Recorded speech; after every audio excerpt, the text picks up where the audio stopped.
दोस्तों, अगर वीडियो पसंद आए तो वीडियो को लाइक करें। चैनल पर पहली बार आए हैं तो चैनल को सब्सक्राइब करके बेल आइकन को प्रेस करना ना भूलें, जिससे हमारी सबसे पहले वीडियो आप देख सकें।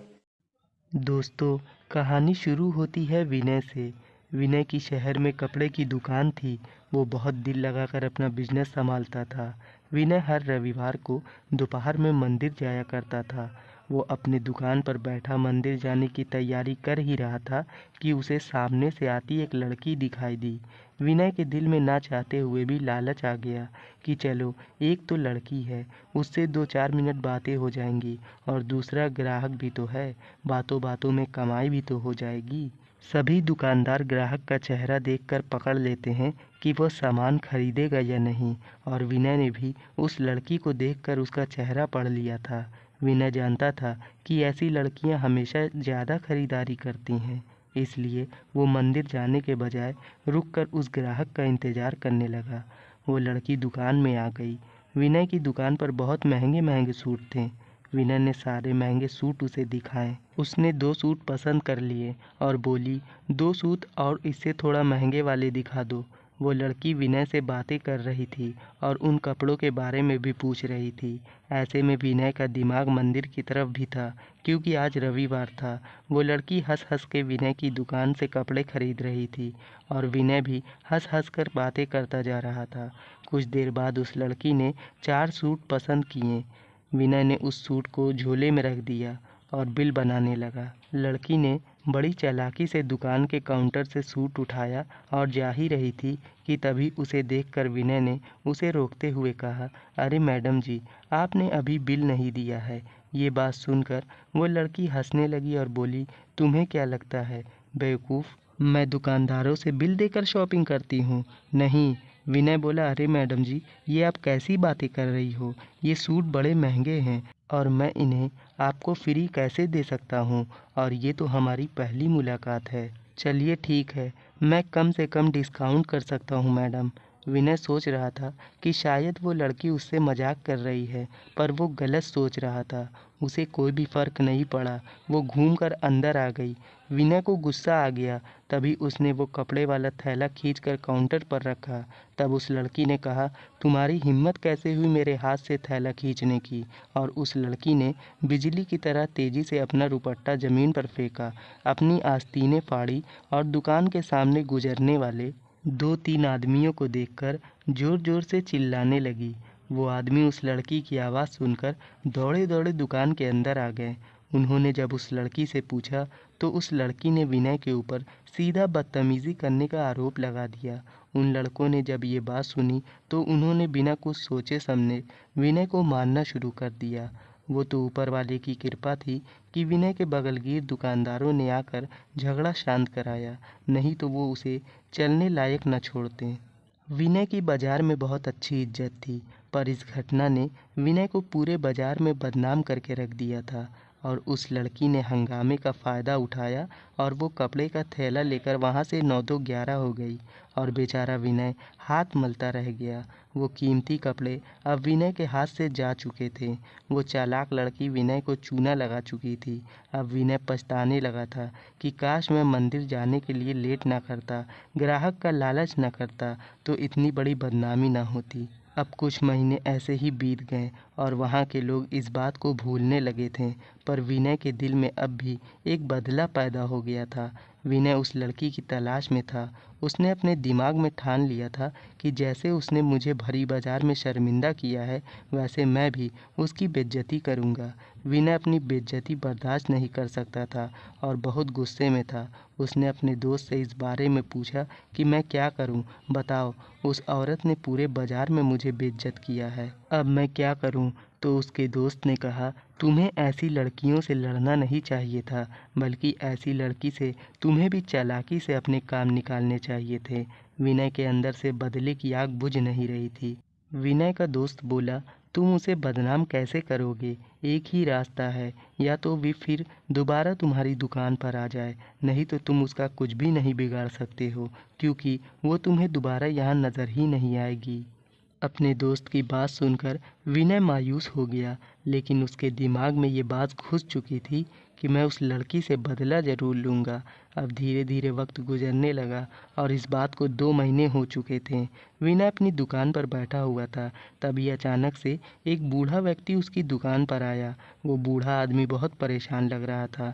विनय ने उससे पूछा, बोलिए क्या बात है? वो बोला, बेटा मैं बहुत परेशान हूँ, मुझे तुमसे एक मदद चाहिए। ये बात सुनकर विनय ने 100 का नोट निकाला और उन्हें दे दिया। वो दुआएं देते हुए वहाँ से चले गए। अब ऐसे ही रोज़ वो आते और विनय उन्हें पैसे देकर मदद कर दिया करता था। एक दिन वो विनय की दुकान पर आए और उन्होंने विनय से पूछा, बेटा तुम्हारी शादी हो गई है क्या? विनय की अभी शादी नहीं हुई थी, इसलिए उसने ना में जवाब दिया। फिर उन्होंने विनय से कहा कि बेटा मुझसे तुमसे बहुत ज़रूरी बात करनी है, इसके लिए तुम्हें मेरे घर आना होगा। विनय ने तो पहले ही ना में जवाब दिया था, लेकिन उस बूढ़े आदमी के जोर देने पर उनके घर जाने के लिए वो राज़ी हो गया। शाम को विनय ने दुकान बंद की और उनके घर चला गया। वो एक मोहल्ले में छोटे से घर में किराए पर रहते थे। विनय कमरे में बैठा तो उन्होंने हाथ जोड़ते हुए कहा, बेटा मैं बहुत बूढ़ा हो गया हूँ, मेरी मौत ज़िंदगी का कोई भरोसा नहीं। मेरी एक भतीजी है, यानी मेरे बड़े भाई की लड़की, जो कि यतीम है, उसके माँ बाप नहीं हैं। मैंने एक रिश्ते वाली से कहा है, पर अभी तक कोई अच्छा रिश्ता नहीं मिला है। बहुत दिन से तुम्हारी दुकान पर आ रहा था, मुझे तुम अच्छे लगे, इसलिए सोचा तुमसे बात करूं। मैं चाहता हूं तुम मेरी भतीजी से शादी कर लो। उस बूढ़े आदमी की बात सुनकर विनय को बहुत हैरानी हुई, लेकिन उससे ज़्यादा झटका तब लगा जब उसने अपनी भतीजी की फ़ोटो विनय को दिखाई। ये वही लड़की थी जिसने भरे बाजार में विनय को बेइज्जत किया था। विनय के दिल में भी फिर से बदले की आग जलने लगी और विनय ने उस बूढ़े आदमी को सारी सच्चाई बता दी। ये बात सुनकर उस बूढ़े आदमी ने शर्म से सर झुका लिया और बोले, बेटा सबसे पहले तो तुम मेरी भतीजी को माफ़ कर दो, जो उसने तुम्हें खामखा बदनाम किया। उसकी इस गलती की वजह से मैं तुमसे माफ़ी मांगता हूँ। बड़े बुजुर्ग के मुंह से ऐसी बात सुनकर विनय की आंखें हैरत से फैल गईं। विनय के अंदर बदले की आग तो पहले से ही चल रही थी, इसलिए उसने उस बूढ़े आदमी से कहा, ठीक है, मैं आपकी भतीजी से शादी करने के लिए तैयार हूँ। वैसे भी लड़कियों को ऐसी नादानियाँ तो हो ही जाती हैं, कोई बात नहीं। बूढ़ा आदमी विनय की बात सुनकर हैरान हो गया, लेकिन विनय ने अपना पहला पत्ता फेंक दिया था, क्योंकि विनय बदला लेना चाहता था। विनय ने उस आदमी से बताया कि मेरे घर में मेरे बूढ़े माँ बाप रहते हैं और मुझे 2 दिन का समय चाहिए था, ताकि मैं अपने माँ बाप से इस बारे में बात कर लूँ। उस बूढ़े आदमी ने विनय को 2 दिन का वक्त दे दिया। विनय अपने घर आ गया और रात भर सोचता रहा कि मैं उस लड़की से शादी करूं या ना करूं, और सुबह उसने प्लान बनाया। उसने किराए का एक मकान लिया और अपने घर वालों को बिना बताए ही उससे शादी करने के लिए तैयार हो गया। विनय उस बूढ़े आदमी के पास गया और बोला, मैंने अपने मम्मी पापा से बात कर ली है, वो शादी के लिए तैयार हैं, पर वो बीमार रहने की वजह से यहाँ आ नहीं सकते, मगर उन्होंने मुझे खुशी खुशी शादी की इजाज़त दे दी है। उस बूढ़े आदमी ने कहा, चलो ये बात तो बहुत खुशी की है। उस बूढ़े आदमी ने विनय के बारे में अपनी भतीजी को पहले ही बता दिया था और वो भी शादी करने के लिए तैयार थी। अब विनय के मन में खुशी के लड्डू फूटने लगे। जिस लड़की ने उसे बर्बाद किया था, अब बर्बाद करने की बारी विनय की थी। विनय ने शादी की तैयारी कर ली और उस बूढ़े आदमी ने खुशी खुशी मंदिर में दोनों की शादी करवा दी। उस मंदिर में विनय का कोई रिश्तेदार नहीं था, सिर्फ उसके दोस्त थे, और विनय ने खुशी खुशी रेशमा से शादी कर ली। अब रेशमा दुल्हन बनकर विनय के किराए वाले घर पर आ गई। विनय रेशमा को देखकर अपना होशो हवास खो बैठा और उसने जब उसका चेहरा देखा तो उसकी सारी गलतियों को एक पल के लिए भूल गया। विनय को लगा जैसे रेशमा जैसी लड़की इस दुनिया में मौजूद ही नहीं है। लेकिन जब उसे अपना बदला याद आया तो वो उसे ताने देने लगा और बोला कि वो एक बदतमीज़ लड़की है, और ये भी कहा कि मैंने शादी अपने से नहीं बल्कि उसके चाचा के भीख मांगने पर की है। रेशमा ये बात सुनकर रोने लगी और शादी वाले दिन से ही 2 दिन तक विनय ने उससे बात तक नहीं की। अब विनय हमेशा रेशमा को जलील करके अपने दिल को सुकून पहुंचाता रहता था, लेकिन अभी भी विनय को अधूरा सा लग रहा था। रेशमा जब उससे खाना खाने के लिए कहती तो वो गुस्सा करता, कभी कभी तो उसके ऊपर हाथ भी उठा दिया करता था। विनय के इस रवैये से रेशमा की आंखों में आंसू आ गए और वो बार बार विनय से माफ़ी मांगती रही। उसकी माफ़ी मांगने पर उसे कोई फर्क नहीं पड़ता था। वो तड़पती रहती और वो उसे रोता देखकर बहुत खुश होता था। एक दिन विनय दुकान से घर आया तो उसने देखा कि वो बैठकर रो रही थी। विनय उसके पीछे जाकर खड़ा हो गया और जब उसने पीछे मुड़कर देखा तो विनय बोला, ये रोने धोने का कोई फ़ायदा नहीं है। मैं तुम्हारी होशियारी जानता हूँ। तुम एक बदतमीज औरत हो और मर्दों को फंसाकर उनके माल लूटना तुम्हारा काम है। ये मत सोचना कि मैं तुम्हारी सारी गलतियाँ भूल जाऊँगा।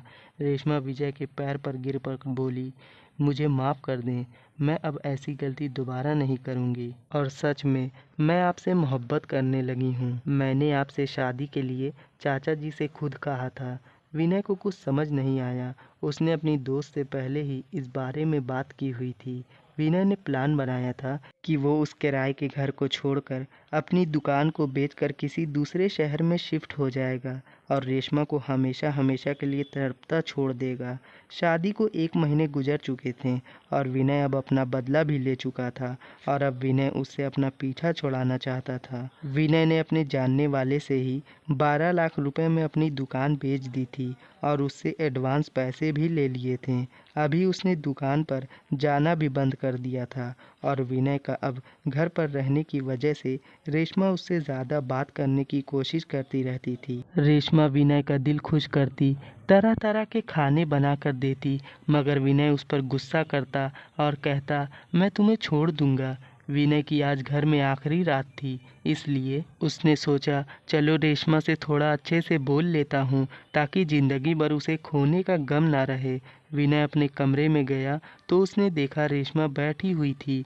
उसने विनय को देखा तो वो उठकर उसके पास आ गई और बोली, मैं अपनी मरी हुई माँ की कसम खाकर कहती हूँ, जो भी कहूँगी सच कहूँगी, सच के अलावा कुछ भी नहीं कहूँगी। और अगर मेरा ये सच सुनने के बाद भी आप मुझे छोड़ने का फ़ैसला करना चाहते हैं तो मुझे कोई एतराज़ नहीं, लेकिन मैं एक बार अपनी सच्चाई आपको बताना चाहती हूँ।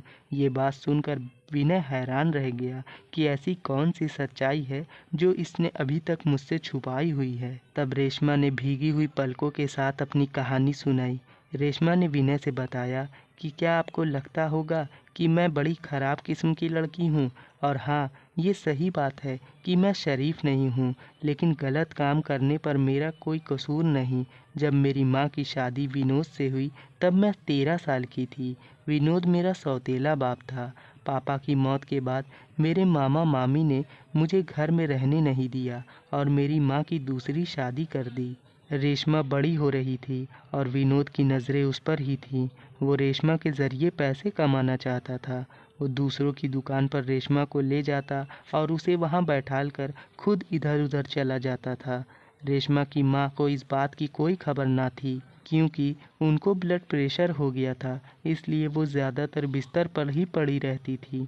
अब रेशमा विनोद के साथ बाज़ारों में घूमती रहती। अब विनोद ने रेशमा को सिखा दिया था कि चोरी करना बहुत आसान है और इसी काम से आपको बहुत आसानी से पैसे मिल सकते हैं। अपने पापा की ये बात सुनकर रेशमा हैरान रह जाती है, लेकिन विनोद बार बार उसे उकसाता वो चोरी करे और उसे चोरी करके सारा माल उसके पास लेकर जाए, जमा करा हुआ माल जिसे वो बाज़ार के सस्ते दामों में बेच देता और उसी पैसे से रेशमा का घर चलता था। धीरे धीरे अब रेशमा भी इसी चोरी की आदत पड़ गई। शुरू में तो रेशमा और विनोद छोटी छोटी चोरियां करते थे, लेकिन धीरे धीरे उसका बाप मजबूर करने लगा और उसी मजबूरी की वजह से रेशमा अब बड़े दुकानों पर जाया करती और अपने बाप के कहने पर रेशमा ने उन दुकानों पर चोरी करना शुरू कर दिया। ये काम ज़रा मुश्किल था। फिर विनोद ने रेशमा को एक हुनर और सिखा दिया कि जब भी किसी दुकान में चोरी करो तो इज्जत लूटने का शोर मचा दो, ताकि अगल बगल के लोग इकट्ठे हो जाएं और किसी को दुकानदार की बात सुनने का मौका ना मिले और इस हंगामे का फ़ायदा उठाकर तुम वहां से भाग जाना। पापा के कहने पर अब रेशमा यही करने लगी, पर उसका दिल मानता नहीं था। रेशमा उन्हें रोज़ मना करती कि मैं चोरी नहीं करूँगी, लेकिन वो रेशमा की धमकियाँ देकर इस काम के लिए मजबूर कर रहे थे। रेशमा इन सब से तंग आ गई थी। रेशमा ने विनय से ये भी बताया कि जब मैंने आपके दुकान पर ऐसी हरकत की थी तो मैं हैरान हो गई थी कि आपने मुझसे कोई गलत बात नहीं की थी। आप मुझसे अच्छे लग रहे थे। मेरा दिल तो नहीं चाहता था कि मैं आपको बदनाम करूं, लेकिन अपने पापा के खौफ से मैंने चीखना चिल्लाना शुरू कर दिया, क्योंकि उस दिन भी मेरे सौतेले पापा आपके दुकान के बाहर ही खड़े थे। रेशमा ने विनय से ये भी बताया कि इस बात की शिकायत मैंने अपने चाचा से की कि मेरा बाप ऐसी ऐसी हरकतें कर रहा है, और आज उसने मुझसे ऐसे आदमी को जलील करवाया है जिसकी समाज में बहुत अच्छी इज्जत थी। रेशमा के चाचा उसकी जिम्मेदारी तो नहीं उठा सकते थे, क्योंकि वो बूढ़े हो चुके थे। चाची भी इस दुनिया में नहीं थी और उनकी कोई औलाद भी नहीं थी। रेशमा के रोने धोने पर उसके चाचा ने उसे अपने पास रख लिया। कुछ दिनों बाद रेशमा की माँ भी इस दुनिया को छोड़कर चल बसीं। अब विनोद को रेशमा से कोई रिश्ता नहीं था। रेशमा अपने चाचा के पास रहने लगी थी। रेशमा का चाचा को अब उसकी शादी की फिक्र खाई जा रही थी। तब रेशमा के कहने पर उसके चाचा ने जाकर विनय से शादी की बात की। रेशमा विनय से कहती है कि अब मैं सच्चे दिल से आपसे माफ़ी मांगती हूँ कि अब मैं ऐसी गलती कभी नहीं करूँगी, और अगर मेरी इतनी बड़ी सच्चाई जानने के बाद भी आप मुझसे अपनाने के लिए तैयार नहीं हैं तो आप मुझे छोड़ सकते हैं। मुझे ऐसी नफ़रत भरी ज़िंदगी नहीं गुजारनी जिसमें मेरा पति मुझ पर भरोसा ही ना करता हो। ये कहकर रेशमा रोने लगती है। विनय अपने मन में सोचता है, बेचारी ने ना जाने कितने दुख अपनी ज़िंदगी में झेले हैं और मैंने इसे चोर समझ लिया था। विनय इतना पत्थर दिल भी नहीं था, इसलिए उसने रेशमा को दिल से अपनी पत्नी मान लिया और उसे माफ़ कर दिया। अब विनय रेशमा को अपने मम्मी पापा के पास लेकर जाता है। विनय के माँ बाप बहुत गुस्सा होते हैं, पर जब उन्हें सच्चाई पता चलती है तो वो भी रेशमा को अपनी बहू के रूप में स्वीकार लेते हैं, और जो 12 लाख रुपए एडवांस विनय ने लिए थे वो भी अब वापस कर देता है और फिर से अपनी दुकान चलाने लगता है। दोस्तों, ये कहानी कैसी लगी हमें कमेंट में ज़रूर से बताएं।